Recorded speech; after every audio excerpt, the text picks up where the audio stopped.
Olá, eu sou o Luiz e estamos começando mais um episódio do Que Passa, o programa de divulgação científica da Unila. Eu estou aqui com o Jackson e hoje a gente vai conversar sobre anabolizantes com a professora Aline Totti e com o perito em química da Polícia Federal, Fernando Freitas. Professora, se apresenta para a gente, Fernando também, por favor. Bom dia, eu sou a professora Aline, né? Sou aqui da Unila, estou aqui na Unila há 7 anos, né? Já está completando 8 anos. E um dos nossos projetos, um dos meus projetos é com parceria com a Polícia Federal, onde a gente trata desse tema que são os anabolizantes, né? Eu também sou química, formada pela UFRJ, tenho mestrado, doutorado, tudo na área de química. Bom dia a todos. Eu sou químico também, venho lá da região de São Paulo, da Unicamp, e sou aqui em Foz do Iguaçu desde 2009. Aí eu trabalho na Polícia Federal desde 2006, e aqui eu atuo na parte de laboratório e outras perícias gerais, mas uma atenção especial para laboratório, parte de medicamentos, drogas, coisas afins. Professora, para a gente começar, eu queria saber o que são anabolizantes e quais os tipos de anabolizantes que existem. Então, anabolizante, vamos falar assim de uma maneira popular, né? São esses medicamentos que a maioria, principalmente homens, né? Tem muitas mulheres agora que estão aderindo a esse uso. Eles servem justamente para você ganhar massa muscular. Só que ele tem uma série de efeitos colaterais. Os anabolizantes comercializados, eles são anabolizantes sintéticos que modificam, né, a testosterona, é uma delas, que não é sintética, ela pode ser extraída, né, enfim, é uma molécula que existe no nosso corpo, existe em animais, então ele pode ser sintético ou não. E tem outras modificações da molécula, né, que são os anabolizantes que a gente chama de sintéticos, como a anabolona, a boldenona, que são outras moléculas que são modificadas quimicamente. Para quê? Qual é o intuito? Justamente para acentuar esses efeitos, potencializar os efeitos de ganho de massa muscular, aumentar a absorção, tá? Desse medicamento, que a testosterona, por via oral, ela não é absorvida, ela sofre uma modificação, né, hepática, e a molécula não é destinada para o seu, vamos dizer assim, para o seu efeito, né, que era o ganho de massa. Então, existem essas modificações da molécula de testosterona justamente para aumentar o efeito anabólico, né, de queima de gordura, aumentar a absorção, né, potencializar esse ganho de massa. Então, são medicamentos que são muito difundidos em academia, em praticantes, né, de atividades esportivas e, enfim, não sei se ficou claro.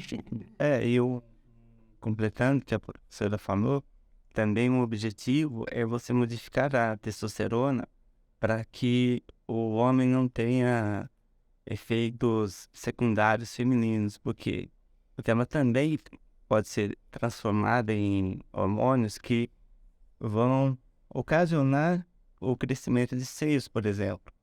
E o homem que consome, ele não quer ter seio. Então, o que se faz? Você faz modificações químicas na molécula para que no metabolismo desse princípio ativo pelo organismo, você não leve à produção de efeitos secundários indesejados. É um objetivo da modificação. Também da mulher, né? Para a mulher não ficar masculinizada. Certo. De ter. Tá. Então, pensando assim, pelo que vocês me falaram, esse tipo de...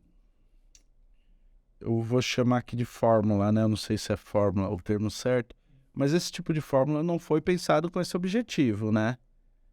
É um objetivo de ganhar massa muscular e tal. Ou já foi algo projetado para isso? No meu conhecimento, não foi projetado para isso. Foi para tratamento de doenças, como, por exemplo, hoje os anabolizantes, né, algumas moléculas dessas, elas são aplicadas para tratamento de câncer de mama. Tem algumas disfunções hormonais, porque todo mundo tem, mesmo. O homem tem mais testosterona do que a mulher. Mas todos nós precisamos desses hormônios. Então, assim, reposição hormonal na menopausa, né? Então, ou seja, existe um tratamento farmacológico específico, só que os efeitos colaterais, né, são... Por que o homem tem mais musculatura do que a mulher? Porque tem mais testosterona do que a mulher. Então, assim, esses efeitos, né, existem outros efeitos colaterais que não são desejados até, mas alguns são positivos, como ganho de massa muscular e perda de gordura. Então, isso se popularizou nesse sentido, né? E também complementando, imagine uma criança que não cresce, ou que não tem um desenvolvimento muscular adequado, né? Então, essa criança também tem que ser tratada. Então, um dos objetivos também dessas modificações todas é você oferecer medicamentos que possam ser utilizados nessas diversas situações sem os efeitos indesejados. E qual que é a diferença da testosterona para nandrolona? Seria o que? É uma modificação? É uma modificação da molécula de testosterona. Ela é uma molécula cíclica bem grande. É difícil para pessoas. Mas, assim, se você olhar a molécula, ela tem uns anéis aromáticos, assim, e você vai inserindo ramificações nela. Então, cada posição que você adiciona ali de alguma coisa, vamos de uma outra molécula química, pedaços, assim, você vai aumentando a absorção, você diminui o efeito androgênico, entendeu? Então, você vai causando modificações na molécula, né? Porque tudo é uma questão de receptores, né? No nosso corpo. Então, você modifica. Então, as modificações são sutis, mas existem diferenças químicas, né? Estruturais da molécula. E todos, então, são anabolizantes esteroidais. Esteroidais. São todos anabolizantes, então. Sim. E todos, dependendo do consumo, pode ser tóxico também, então. Sim, existem os efeitos, né, que são nocivos. Por exemplo, tem muitos efeitos hepáticos de dosagem. Existem aqueles efeitos, né, fisiológicos, por exemplo, aumento das glândulas sebáceas, as pessoas ficam com espinha, calvície, né, engrossamento da voz, formação exacerbada de pelos. E problemas cardíacos, inclusive, né? Que a gente vê muitos casos, por exemplo, de fisiculturistas. A gente vê isso muito nos Estados Unidos. Pessoas jovens de 40 e tantos anos que morrem de ataque cardíaco. Porque ele consumiu uma quantidade excessiva de anabolizante a vida inteira e ataca o coração também. Esses produtos, eles foram pensados como remédios e as pessoas usam na academia para ganhar massa, para crescer, né? E quais são os riscos do uso desse tipo de anabolizante, assim, sem controle? Então, não é que não, é proibido usar. Existem profissionais médicos que prescrevem para isso, mas isso é um uso controlado, com uma dosagem, com medicamentos, né, certificados pela Anvisa. Então, assim, existe o uso controlado que é feito por um profissional adequado, médico, que minimiza esses efeitos, né, de mal à saúde. O perigo está justamente nesse uso não controlado, né? As pessoas se automedicaram. E a gente sabe que tem vendas aí de medicamentos que, sem receita médica, a gente está aqui em tríplice fronteira, né? E é por isso do nosso projeto aqui. Existem esses riscos que a gente já mencionou aqui, os hepáticos, cardiológicos, do uso descontrolado de dosagens, muitas vezes exacerbadas, né? Que podem causar algum efeito, algum dano à saúde. A professora falou do projeto. Como que surgiu a ideia do projeto? Então, a ideia foi assim, na verdade não foi só esse projeto. A ideia foi a cooperação, né, da Polícia Federal com a Unila em si, né? Hoje, assim, existem, só de uma maneira geral, existem muitos equipamentos, assim, a química, ela se reformulou, né? Não é mais só um ensaio de laboratório, de bancada, ela se reformulou. Então, existe hoje muitos equipamentos, como, por exemplo, a ressonância magnética nuclear, que ela está sendo utilizada de uma outra forma para rastrear toda química, todo composto, né? Ele tem uma rastreabilidade química. Existem umas compostos, dosagens, que isso nos remete a um lugar específico, né? Então, esses equipamentos, essas técnicas estão sendo usadas nesse sentido, no fim de rastreabilidade, entendeu? De autenticidade. Você consegue ver se algo é puro ou não. Então, nossa parceria com a Polícia Federal foi nesse sentido, trazer essa inovação desses métodos, né, para ajudar, né, a polícia. E, assim, é uma parceria que eu digo assim que ela é perfeita, porque assim, a Polícia Federal tem todas essas questões né, de inteligência, que o Fernando pode falar melhor do que eu. E a academia tem essas inovações que ficam ali presas, né, no acadêmico. Então, é tirar esse conhecimento e aplicar justamente para a sociedade. Então, por isso que eu digo que é uma parceria perfeita, né? E assim, eu trabalhei com essa questão de rastreabilidade no café, né? Que a minha grande parte da minha pesquisa é no café. E eu acabei conhecendo o Fernando. A gente decidiu fazer isso também para drogas, fármacos, né? Então, assim, essa parceria não se limita só aos anabolizantes. É diversas matrizes, me parece. E, Fernando, como que é para a Polícia Federal essa parceria com a universidade?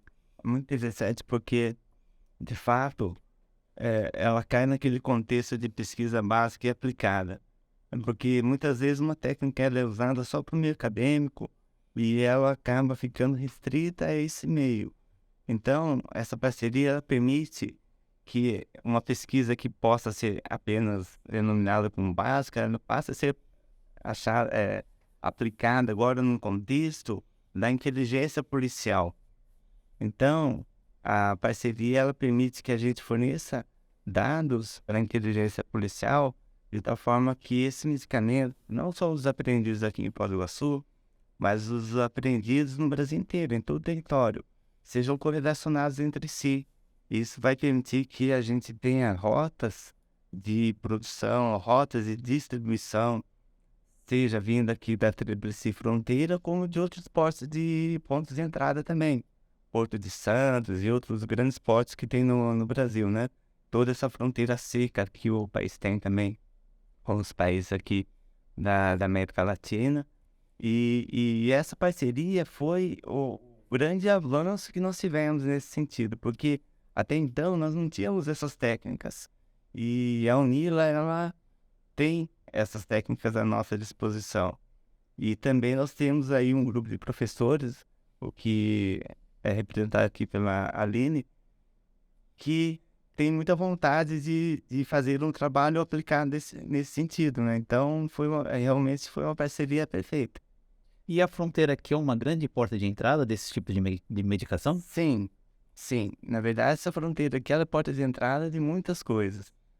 E porta de saída também, né? O Brasil também exporta muita coisa boa e muita coisa ruim. Então, é uma troca entre os três países, assim, em todos os sentidos. Tanto vindo desses países, como saindo do Brasil também. Coisas boas e coisas ruins. Da mesma forma que outros grandes pontos do Brasil, como grandes portos que nós temos. Então, onde existe um trânsito grande de comércio e de pessoas, sempre vai ser porta de entrada e de saída de coisas boas e ruins. Nesse caso específico nosso, é uma porta de entrada grande de produtos farmacêuticos adulterados. E isso é um grande risco para o Brasil.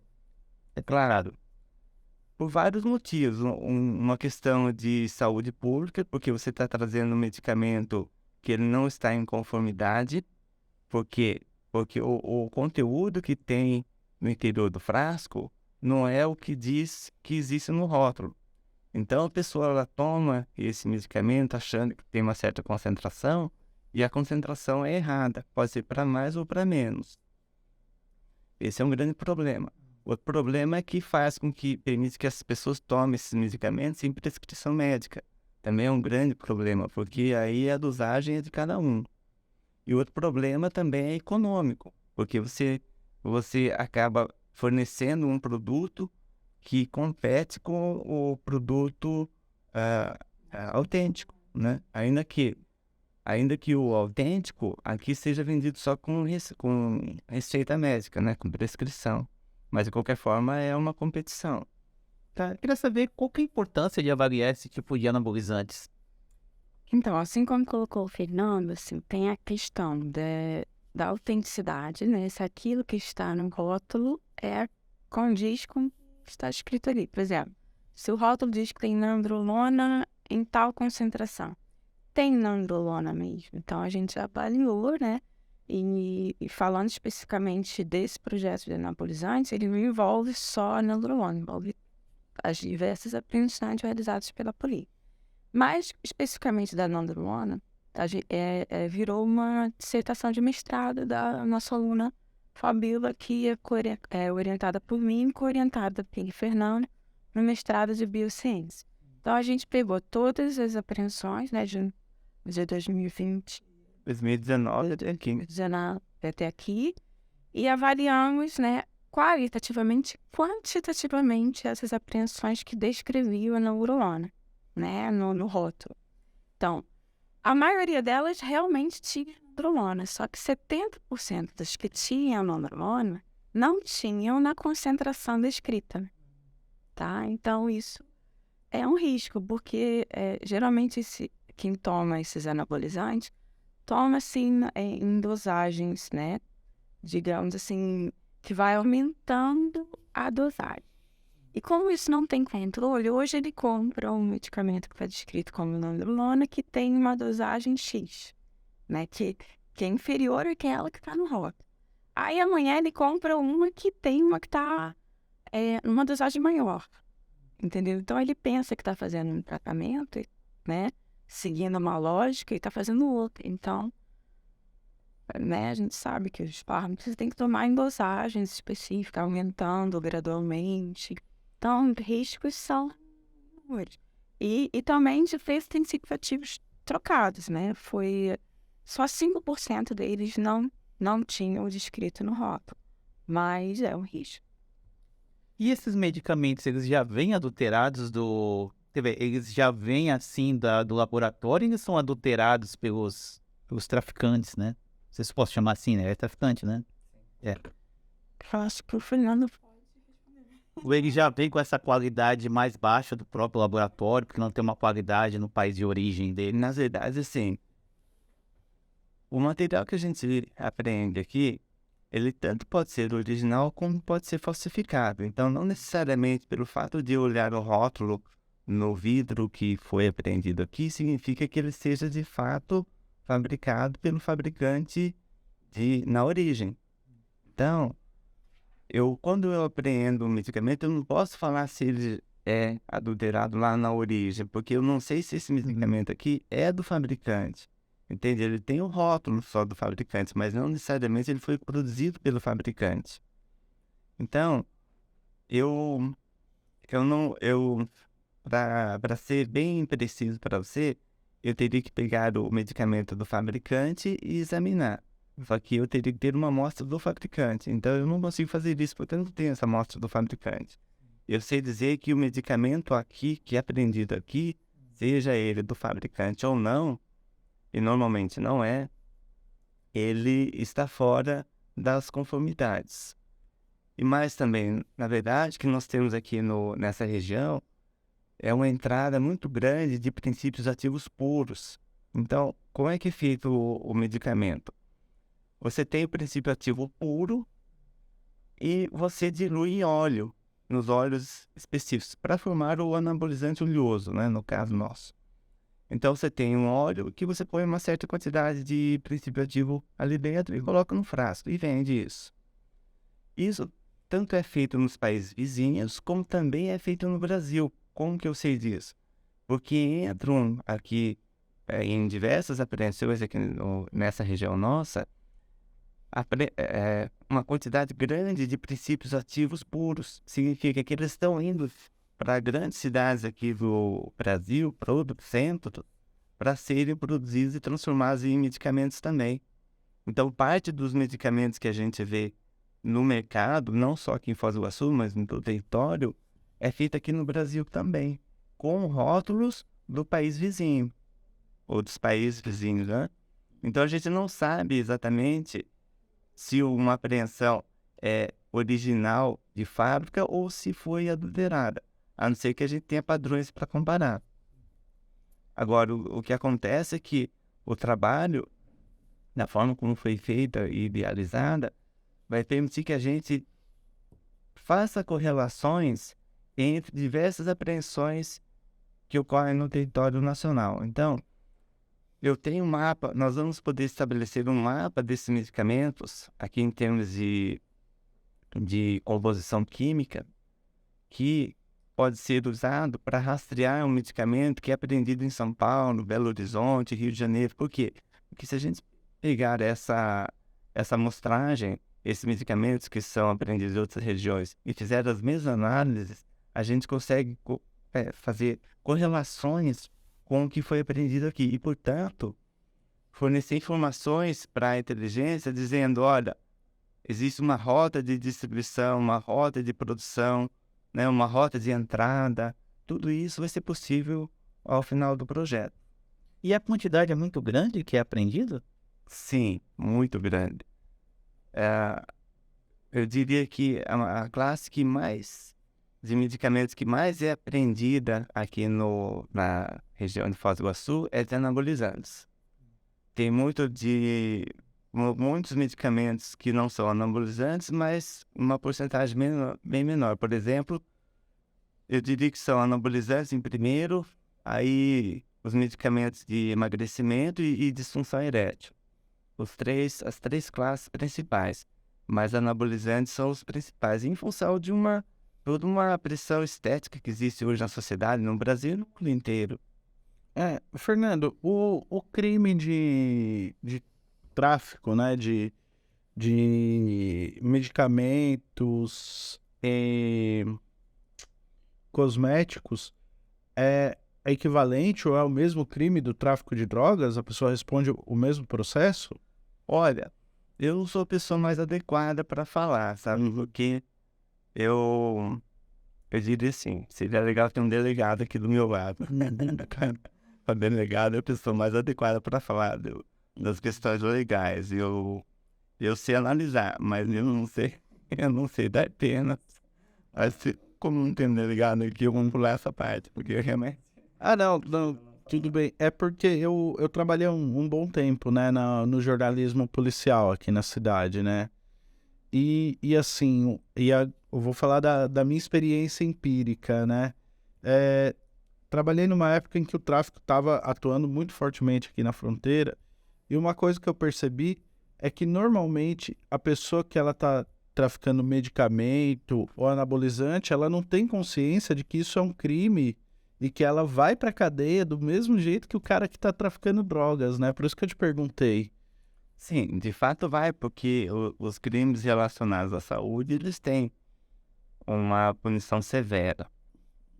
Mas eu não diria que as pessoas não sabem, sabe? É como você falar que uma pessoa transporta uma mala de outra pessoa no aeroporto e não sabia que tinha nada de errado, sabe? Ela recebe um dinheiro para transportar um produto que ela não sabe o que tem dentro. E mesmo se ela transporta, eu não consigo entender ou pensar que essa pessoa não sabe que tem algo ilícito e que ela pode ser punida. Eu sempre penso que tem uma malandragem muito grande em todo mundo que faz isso. E nesse caso, eu concluo que é a mesma coisa. Essa pessoa, ela faz porque ela aposta na impunidade. E as pessoas são assim, em todos os tipos de crime, no final das contas. Porque você aposta na impunidade. Porque se você tivesse certeza que você seria punido, então você não faria. Você faz porque você acha que você vai ser aquele caso que escapou da punição. É assim que eu vejo. Aí você tem um trânsito gigante de cigarros, de medicamentos, de drogas e tudo quanto classes de produtos ilícitos. Por quê? Porque a pessoa aposta que ela vai ficar na impunidade. O que leva também a outros crimes, por exemplo, de colarinho branco, porque a pessoa sempre aposta na impunidade. Então, o mundo criminal é assim, né? A pessoa faz porque ela possa, que ela nunca vai ser punida. Mas ela tem consciência, eu vejo, que pode ser punida. Mas ela possa que ele vai ser mais esperto.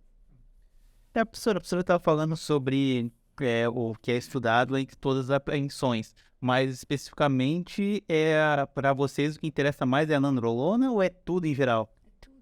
Porque, assim, no caso específico, que está mais avançada, justamente por causa dessa dissertação da nossa aluna, né? Que a gente. E por que a nandrolona? Porque a quantidade era maior? Mas era maior, né? Já tinha isso. Acho que a testosterona. Era maior e também tem um contexto que é o contexto prático. Porque nós temos uma quantidade onde a nandrolona, ela representa, eu diria que 10% de todo o material que nós temos para analisar. Só que essa outra parte que resta para ser analisada, ela consiste em diversos outros anabolizantes. Então, nós temos a nandrolona, a trembolona, a testosterona, a drostanolona, enfim, várias outras classes de anabolizantes que fazem parte do conjunto. Só que a nandrolona, por si só, ela já representa uma quantidade grande. Quando eu falo 10%, não é porque é só 10%, não é porque o todo que nós temos, o total que nós temos é muito grande. Então, com um projeto inicial, né, Aline, nós decidimos fazer alguma coisa que coubesse nos prazos que a gente tem e numa primeira abordagem, a nandrolona foi escolhida porque ela tinha um quantitativo bom, né, e suficiente para que a gente tirasse as conclusões prévias a respeito do que veio pela frente. Só a título de curiosidade, você pode falar pra gente, Fernando, quanto desse tipo de medicamento, né, de anabolizantes foi preso, por exemplo, o ano passado aqui na fronteira? Olha, eu teria que fazer uma estimativa mental agora, deixa eu pensar. A gente tem mais ou menos, eu vou fazer uma conta superficial aqui, porque eu não fiz nenhuma estatística, tá? Mas a gente tem em torno de cada apreensão mais ou menos em torno de 100 a 150 anabolizantes, amostras que vêm para a gente.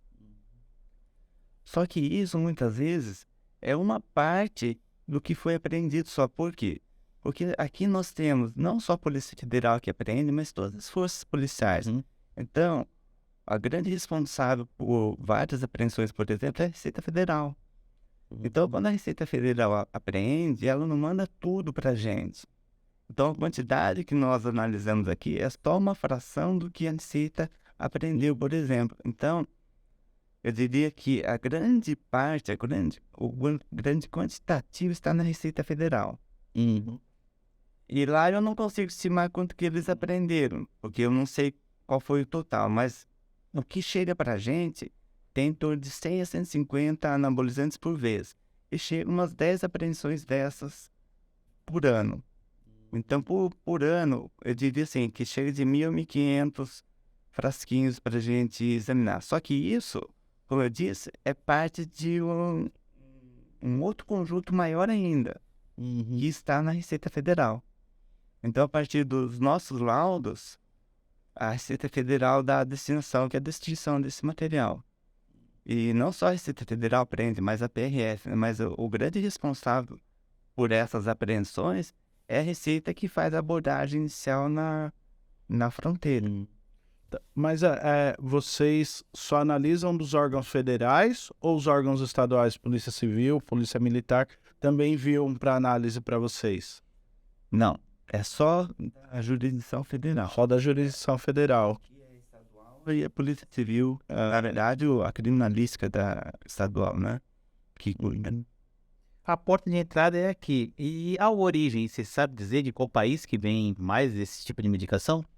Então, veja, a porta de entrada é aqui, mas é como eu falei, aqui nos países do lado, nós temos fabricantes de anabolizantes e produtos similares. Mas eu não sei se o rótulo do medicamento que eu estou vendo aqui é o produto que eles produziram ou não. É muito provável que esse rótulo seja um rótulo adulterado. Não na totalidade, mas em grande parte. Agora, como nós também temos a apreensão de produto do princípio ativo puro, significa que está vindo por outras rotas, ainda está passando pelo Paraguai. Então, muitas vezes eu diria que essa rota aqui, Brasil-Paraguai e Argentina, é só um ponto de passagem. Onde que está sendo produzido? Muito provavelmente a gente tem essa produção desses princípios ativos em países da Ásia, onde são normalmente produzidos com um custo mais baixo do que aqui. Então, é muito provável que a gente tenha a origem do princípio ativo em si sendo trazido lá da Ásia, daqueles países asiáticos. E aí, passando pelo Paraguai e Brasil, que são os centros onde esse produto vai ser envasado, tanto no Paraguai quanto no Brasil. Eu diria que os dois países mais envolvidos com isso são Paraguai e Brasil. A Argentina, eu diria que tem uma participação muito baixa nisso. Mas os dois países que são mais fortemente envolvidos são Paraguai e Argentina. E só complementar o Giovanni, e esse panorama, assim, digamos, o objetivo macro da colaboração, projetos todos, né? A gente tentar justamente identificar quimicamente de onde está vindo isso. Será que foi aprendido aqui em Foz do Iguaçu é igual ao que foi aprendido lá no Porto de Santos? Né? Existe uma impressão química, a gente fala de fingerprints, né? Então, justamente isso a gente vai tentar identificar, para ver onde é que... Qual é a origem disso? Será que isso é um produto final? É a origem? Está vindo de onde? É essa questão da rastra. Então, vocês têm acessos a outras apreensões, além daqui? Na verdade, hoje nós temos as nossas apreensões. Então, nós temos que estabelecer a metodologia a partir do que nós temos. E a partir do que nós temos, aí nós vamos conseguir fazer correlações com outras apreensões. Então, eu tenho algumas apreensões, por exemplo, que vêm de Santos para cá. Por uma questão interna da polícia, o que é apreendido nessa grande região ali que compreende Santos, a macro-região ali, acaba vindo para cá. Então, quando esse material vem para cá, eu também vou poder estudar e comparar com o material aprendido aqui. E não só isso, né? A partir do momento que nós estabelecemos uma metodologia que se apresenta viável, aí nós vamos poder pegar outras apreensões e outras unidades para estudar especificamente e fazer a correlação. E aí sim fornecer uma informação bem objetiva para a inteligência. Professora, você falou que tem bastante alteração nesses produtos, né? Dá para fazer uma estimativa, assim, todas as amostras tinham alteração ou existia algum produto que estava dentro dos padrões exigidos? Foi aquilo que eu falei, 70% aproximadamente, né, dessas apreensões de Nando estavam fora da especificação. 5% não tinham princípio ativo, outros 5% estavam com princípio ativo trocado, ou seja, que restou aí só 20% estavam, digamos assim, ok, com conformidade com o que estava no rota. Ou seja, grande... O barato acaba sendo caro, na verdade. A pessoa comprar lá no Paraguai, mais barato. E a gente tem outro problema ainda, porque quando você tem um produto farmacêutico adulterado, você não tem o controle de qualidade necessário. Então, por exemplo, vem uma empresa que é autenticada para produzir um produto farmacêutico, ele sabe que o óleo que ele está colocando ali é um óleo adequado e puro, sem contaminação bacteriológica, por exemplo. E quando você tem um produto sendo feito com fundo de quintal, você não sabe que óleo está sendo usado ali, nem qual é o controle de qualidade dele. Portanto, você tem não só os problemas do anabolizante, mas também os problemas que podem ser oriundos do uso e aplicação intramuscular de um óleo contaminado, o que pode dar um abscesso, uma necrose local, enfim. E a gente vê vários relatos nesse sentido, que a pessoa aplicou e teve problemas musculares ali com um abscesso, por exemplo. Por quê? Muito provavelmente porque esse medicamento ele foi feito fora do controle de qualidade e com um material que possivelmente seja contaminado. Então, é praticamente, além de ser um problema de segurança, é um problema de saúde pública também. Sim, gigantesco. Por isso que existe todo uma, investimento das forças de repressão para coibir esse tipo de comércio. Professora, tem alguma previsão para a conclusão do projeto ou pretende estender ele para outras substâncias? Previsão de conclusão não tem, né? Que a gente falou, a gente estabeleceu a metodologia inicial, né? Aplicamos as amostras na Androlone e agora vamos continuar com os outros analisando. E conforme as apreensões vão chegando, a gente vai enriquecendo o nosso banco de dados, as nossas, né, avaliações químicas. Vamos testar também outras metodologias, como eu falei, a ressonância magnética nuclear. Enfim, a gente vai, não tem previsão de acabar, tá? Digamos assim que ela está bem no início do projeto, né? E assim, desenvolvendo essa metodologia, ela pode ser usada para outras substâncias, drogas, cosméticos, etc. Essa mesma metodologia pode ser utilizada também. Falei, por exemplo, a ressonância eu já tinha usado no café. Então, assim, a gente só tem que fazer umas adaptações, porque a matriz é diferente, é óbvio, né? Não dá para fazer igualzinho. Mas é a metodologia uma vez estabelecida, a gente vai aplicando. Outras drogas. Justamente complementando o que ela falou, nós já estamos fazendo um trabalho que é a aplicação da mesma estratégia na cocaína. Então, na cocaína que está sendo apreendida nessa região, nós estamos fazendo também. E com parte da colaboração com a UNILA, também tem um projeto que visa usar a mesma técnica para maconha. Então, é bem interessante porque a maconha ela é produzida aqui no Paraguai, grande parte do que é apreendido aqui vem do Paraguai, mas também nós temos uma maconha produzida no território nacional. Isso aí é bastante interessante. E aí, da mesma forma, nós vamos estabelecer um mapeamento das maconhas e da cocaína também, juntamente com a parte dos anabolizantes, para que você, de novo, possa fornecer dados para a inteligência para saber qual é a origem de uma maconha que foi apreendida, por exemplo, numa rodovia no meio lá do estado de São Paulo. Ela veio lá do polígono da maconha no Nordeste, ela veio aqui do Paraguai, de onde veio essa maconha? Então, com isso, a gente pode estabelecer correlações, o que fomenta mais ainda a inteligência policial. Então, o projeto é muito amplo, por isso que a importância da colaboração da Polícia Federal com a UNILA é gigantesca. Fernando, você falou aí das drogas, né?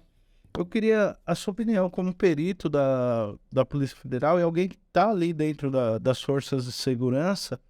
Queria entender, por que o problema das drogas é encarado como um problema de segurança e não de saúde pública?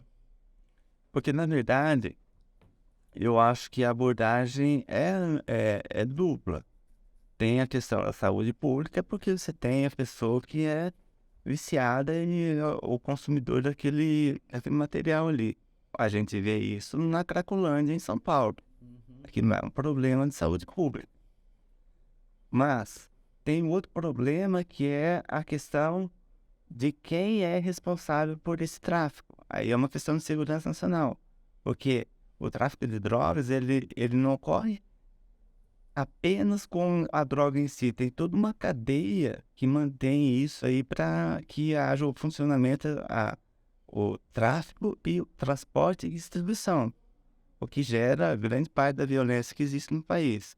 Então, tanto é um problema de saúde pública para o usuário, como também é um problema de segurança, porque existe toda uma questão de ilicitude envolvida com o tráfico de drogas, que a gente já conhece. E essa grande cadeia, os anabolizantes também já estão se encaixando ali dentro. Na verdade, tudo que é ilícito traz tudo isso, esses problemas todos agregados. Então, você vê como é que ocorre o tráfico, né? Você tem que trazer de uma forma que a polícia não perceba, não pegue. E E isso implica em trazer medicamentos escondidos, cigarros, drogas, ou seja, tudo que é lícito tem que ter uma cadeia de proteção, vamos dizer assim. E isso implica numa ilicitude. Fernando, quando eu trabalhava no jornalismo policial, eu vi que algumas vezes as pessoas eram apreendidas com anabolizante de uso animal. Queria entender quais os riscos, né, e quais os problemas de se utilizar esse anabolizante de uso animal em seres humanos. Tirando o fato óbvio de que é para animal e não é para o ser humano, né? Na verdade, você tem que pensar, por exemplo, que as dosagens são diferentes, porque, veja, você vai aplicar aquilo em um cavalo. Olha a massa muscular que tem um cavalo, né? Então, muitas vezes você está usando, e realmente tem uma quantidade grande de apreensões aqui nessa região, que é de produtos destinados para uso veterinário. E as pessoas usam mesmo. E os riscos são gigantes, né? Porque você está aplicando uma quantidade, muitas vezes, altamente excessiva. Por quê? Porque aquele produto foi destinado para um uso em um animal que tem uma massa quantas vezes maior do que a nossa. Então, logicamente que os riscos advindos disso vão ser gigantes. E como é feito sem prescrição médica, evidentemente, porque um produto de uso animal nunca vai ser prescrito para uma pessoa, né? Então, o uso desse medicamento é totalmente fora das conformidades, porque não tem prescrição. E qual é a dosagem que a pessoa aplica? Ela aplica a dosagem que o amigo dela disse que funciona. E assim vai, né? E, consequentemente, você vai ter os efeitos adversos que eles não são nem previstos na bula, porque aqueles efeitos ali são previstos para um uso em um animal de grande porte.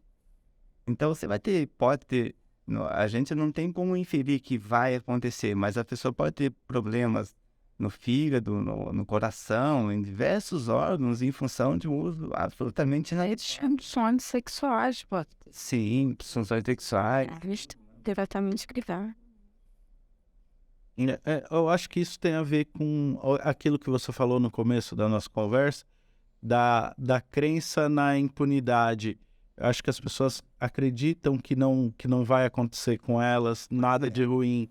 O Arisol, para complementar, tipo, eu acho que a questão é que também, tipo, a gente vê anabolizante como uma coisa mais natural ali, um remédio. Não é visto como droga, pelo menos no consenso geral. Acho que a pessoa acaba se colocando na cabeça dela que não é nada. De fato. Mas tem uma outra questão também, que é assim, a pessoa que consome, ela não entende que as avaliações que são feitas em termos de riscos é uma avaliação que leva em consideração a média dos usuários.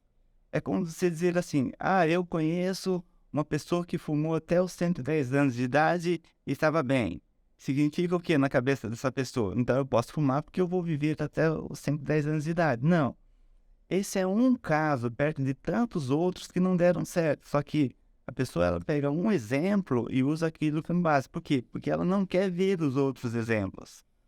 E isso é usado muito em anabolizantes, porque eles falam assim, se o Schwarzenegger usou anabolizante e está bem até hoje, então também posso usar.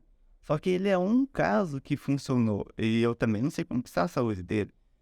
Só que a pessoa que usa esse argumento, ela esquece de tantos outros que tiveram um problema. Por quê? Porque eu olho só aquilo que eu quero ver. Então, esse é um problema que existe no consumo dessas coisas todas, né? Das coisas que fazem mal à saúde. Você só olha o exemplo que te serve e esquece toda uma estatística que mostra que aquele produto lá faz mal.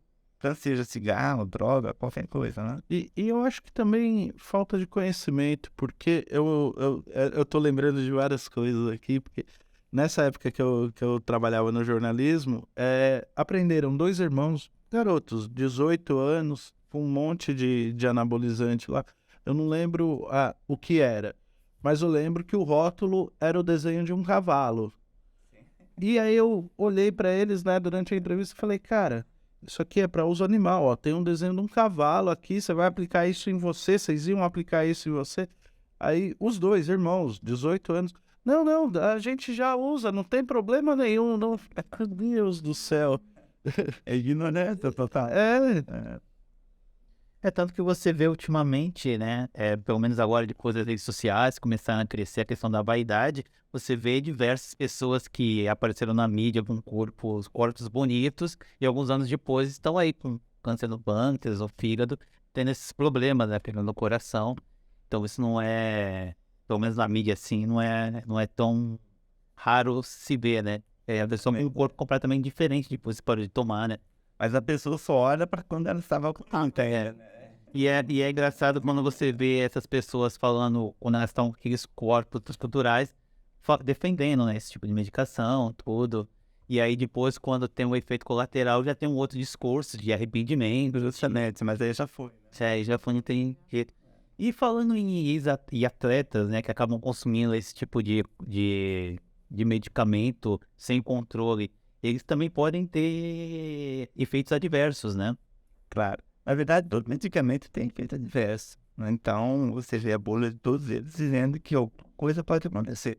Mas os medicamentos são necessários porque eles trazem mais benefício do que prejuízo, principalmente se usados com prescrição médica, dentro do que é determinado pela indústria farmacêutica. O problema é que essa classe de medicamentos aí, ela é utilizada sem prescrição, é só com indicação do vizinho, do amigo, né? Então, isso é um problema. E, Fernando, deixa eu te perguntar outra coisa. Além de anabolizantes, né? Que outro tipo de medicamento costuma aparecer ali, além dos que você falou? Medicamento para disfunção erétil? Eu diria que o conjunto maior é formado por anabolizantes, depois de disfunção erétil e de emagrecedores. Então, temos muitas anfetaminas que são introduzidas nessa região aqui do país. E opioides? Porque eu tenho notado que há uma epidemia do uso descontrolado, né, de opioides, Rivotril, esses remédios que necessitam uma recomendação psiquiátrica. Esse tipo de medicamento é apreendido aqui na fronteira também, como falsificação? Também sim, mas a quantidade é menor. O que nós estamos tendo hoje também é uma entrada grande de metanfetamina. Uhum. Metanfetamina a gente está tendo uma quantidade expressiva de entrar nessa região. Mas também opioides também acontece, mas não é tão comum assim. Não é significativo perto dos demais interesse. Isso aqui é interessante. Mais amplo pra gente botar na nossa lista ainda. Sim. Professora, Fernando, vocês querem falar mais alguma coisa? Acho que ficou alguma coisa de fora. Olha, eu acho que não, pra mim. Acho que Podemos fazer mais alguma pergunta? Queria agradecer a presença da professora Aline, do Fernando, e estou muito feliz de vocês terem vindo aqui, tirar algumas dúvidas nossas, tá? Obrigado por comparecerem, esperamos que vocês voltem com mais resultados e novas pesquisas. sim, justamente. É uma coisa interessante fazer quando nós tivermos em uma etapa do trabalho onde nós possamos falar assim, acabamos. E as conclusões que nós tiramos são essas. Talvez a gente volte aqui no outro momento, né? E um conjunto bem maior ainda de informações para trocar com vocês. Mas eu que agradeço o convite aí, estamos à disposição para informar a sociedade. Olha, obrigado. Obrigado por assistir esse programa. Não se esqueçam de ativar as notificações, deixar o seu like e se inscrever no canal. E se tiver alguma dúvida, deixe sua pergunta aqui na caixa de comentários aqui embaixo. Obrigado e até a próxima semana.